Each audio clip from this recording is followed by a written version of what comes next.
ஒட்டன்சத்திரம் அஜய் கொங்கு மேட்ரிமோனிலேருந்து பேசுகிறேன். நம்ம மேட்ரிமோனி எங்கே இருக்குதுன்னு பார்த்தீங்கன்னா, திண்டுக்கல் மாவட்டம் ஒட்டன்சத்திரம் போலீஸ் ஸ்டேஷனுக்கு ஆப்போசிட்டில் வந்து இருக்குது. நாங்கள் முழுக்க கொங்கு வெள்ளாள கவுண்டர்களுக்கு மட்டுமே அலையன்ஸ் பார்த்து கொடுத்துட்ருக்கோங்க. தமிழ்நாட்டில் இருக்கக்கூடிய அனைத்து மாவட்டங்கள்லேருந்தும் எங்களுக்கு ஃபோட்டோ ஜாதகம் அப்டேட் பண்ணிட்டு தான் இருக்காங்க. குறிப்பாக சொல்லப்போனால் திருப்பூர், சேலம், நாமக்கல், ஈரோடு, கோயம்புத்தூர்னு வடக்கு ஏரியாவை சேர்ந்த பசங்க பொண்ணுங்க ஜாதகம் அதிகபட்சம் எங்கள் கைவசம் நிறையவே இருக்காங்க. நீங்கள் எந்த மாவட்டத்துலேருந்து எதிர்பார்க்குறீங்களோ அதே சம்பளம் இருக்க ஜாதகமே நீங்கள் வாட்ஸ்அப்பில் பார்த்துக்கலாங்க. வாட்ஸ்அப் நம்பர் பார்த்தீங்கன்னா 486 270 67. இன்னொரு நம்பர் பார்த்தீங்கன்னா 90 95 26 26 31. இந்த 2 நம்பரில் எந்த நம்பருக்கு வேணாலும் நீங்கள் ஃபோட்டோ ஜாதகம் எப்போ வேணாலும் அனுப்பலாங்க. அப்படி ஏதாவது உங்களுக்கு டவுட் இருந்தது அப்படின்னா நீங்கள் இதே நம்பருக்கு கால் பண்ணலாம். வெரிஃபை பண்ணிட்டு கூட ஃபோட்டோ ஜாதகம் அனுப்பலாங்க.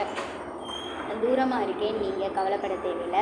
எங்கள் ஆஃபீஸ் தான் இங்கே இருக்குது. ஜாதகம் பார்த்தீங்கன்னா தமிழ்நாட்டில் இருக்கக்கூடிய அனைத்து மாவட்டங்கள்லேருந்துமே இருக்குது. அது மட்டும் இல்லாமல் வெளிநாடு போகிற வரவங்களுமே இருக்காங்க. அதனால் நீங்கள் எதிர்பார்க்குற மாதிரியான வரங்களை நீங்கள் ஆன்லைனில் பார்த்துக்கலாம். உங்களுக்கு ஏதாவது டவுட் இருக்குது, எங்களை பற்றி தெரிஞ்சுக்கணும் அப்படின்னா கண்டிப்பாக நீங்கள் யூடியூப்லேயோ இல்லை கூகுள்லேயோ அஜய் கொங்கு மேட்ரிமோனி அப்படின்னு சர்ச் பண்ணி பார்த்தாலே எங்களோட ஃபுல் பயோடேட்டாவும் லொக்கேஷன்லேயும் உங்களுக்கு ஷேர் ஆகுங்க.